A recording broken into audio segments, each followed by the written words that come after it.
লা হাওলা ওয়ালা কুওয়াতা ইল্লা বিল্লাহ 499 বার পড়লে কি হয় জানলে আপনি অবাক হয়ে যাবেন। আমরা অনেক সময় কঠিন বিপদে পড়ে যাই, অনেক সময় হতাশ হয়ে যাই।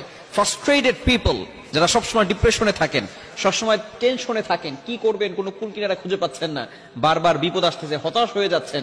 ভালো করে মনে রাখবেন, আল্লাহ তাআলার কাছে যদি আপনি সঠিকভাবে চাইতে পারেন, অবভিয়াসলি আল্লাহ তাআলা আপনাকে দিবেন। আমরা আল্লাহর কাছে চাওয়ার মতো চাইতে পারি না। লা হাওলা ওয়ালা কুওয়াতা ইল্লা বিল্লাহ খুবই চমৎকার একটি বাক্য। যদি কোনো ব্যক্তি অভাবে থাকেন এবং এই দোয়া পড়ে যদি আল্লাহ তাআলার কাছে দোয়া করে, আল্লাহ পাক রব্বুল আলামিন তার অভাব দূর করে দিবেন। কোনো ব্যক্তি যদি বিপদে থাকেন, আল্লাহ পাক রব্বুল আলামিন বিপদ থেকে হেফাজত করবেন। এই আমলটা কিভাবে করবেন আমি বলে দিলে আপনারা সুন্দর করে যদি আমলটা করতে পারেন, অবশ্যই কয়েকদিনের ভিতরে ভালো ফলাফল পাবেন। বিশেষ করে এখন ইয়াং পিপল যারা আছে, অনেকটা দিনের পথে চলে এসেছে, এখন তারা মাজারে গিয়ে চায় না, আল্লাহর কাছে চায়, ঠিক কিনা? এখন তারা দূরে গিয়ে চায় না, আল্লাহর কাছে চায়। বিশেষ করে মা বোনেরা যারা আছে, তারাও এখন সঠিকভাবে কিভাবে কোরআনে আমল করলে ফায়দা হবে, কোন পথে চললে সঠিকভাবে আল্লাহর কাছ থেকে পাবে, এখন অনেক মা বোনেরাও দিনের পথে চলে এসেছে। আমরা সঠিকভাবে এই আমলটি করার চেষ্টা করব। কিভাবে করবেন? লা হাওলা ওয়ালা কুওয়াতা ইল্লা বিল্লাহ এতটুকু 499 বার পড়বেন। এবং এটা পড়ার আগে আপনি দুরুদের আমল করবেন। মনে রাখবেন, আমরা অনেক সময় দোয়া করছি, দোয়া কবুল হচ্ছে না, বিকজ আপনি মনে রাখবেন সব সময় দোয়ার আগে যদি দুরুদ পড়া হয়, তাহলে এই দোয়াটা একেবারে আরশে আজিমে গিয়ে নক করে।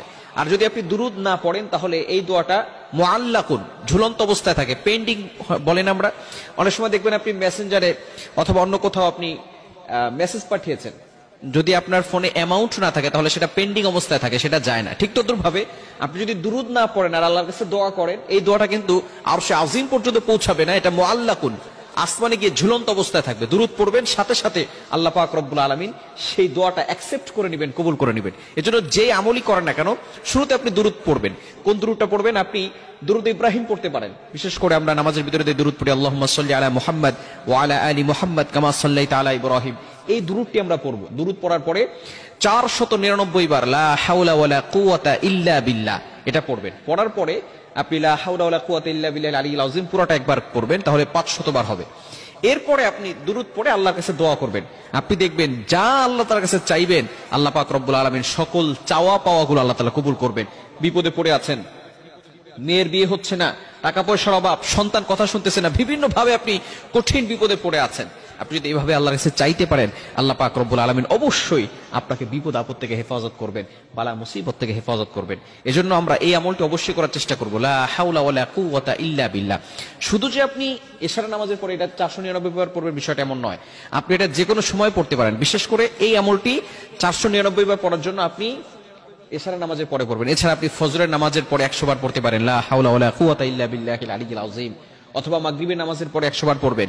যদি কোনো ব্যক্তি ফজরের নামাজের পরে লা হাওলা ওয়ালা কুওয়াতা ইল্লা বিল্লাহিল আলিয়্যিল আযীম 100 বার পড়ে, আল্লাহ পাক রব্বুল আলামিন মাগরিব পর্যন্ত, সন্ধ্যা পর্যন্ত ওই বান্দাকে প্রটেক্ট ফ্রম অল অ্যাক্সিডেন্ট, সকল বিপদ আপদ থেকে, বালা মুসিবত থেকে হেফাজত করে, বলেন সুবহানাল্লাহ।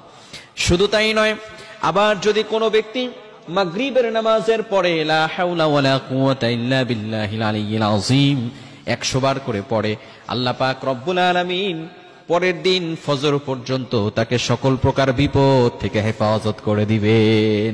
এজন্য এই আমলটি করতে পারবো।